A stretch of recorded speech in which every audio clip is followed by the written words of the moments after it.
ఇంద్రుడు కుంభవృష్టి కురిపించినప్పుడు అది అప్పుడు మనకు ఉంటుంది కదా భాగవతంలో కూడా. ఆయన శ్రీకృష్ణ పరమాత్మ చిటికెన వెలితో ఈ గోవర్ధన పర్వతాన్ని ఎత్తాడంట. ఎత్తి 7 రోజుల పాటు కాపాడాడు. అదే ఈ గోవర్ధనగిరి.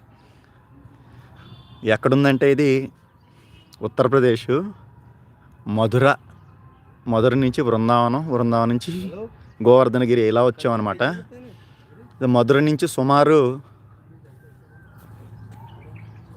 20 కిలోమీటర్లు ఉంది, 30 కిలోమీటర్లు. గోవర్ధన పర్వతం అందరూ నమస్కారం చేసుకోండి.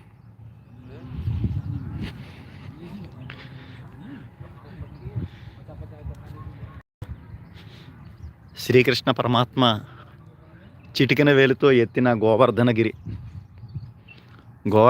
పర్వతానికి సమీపంలో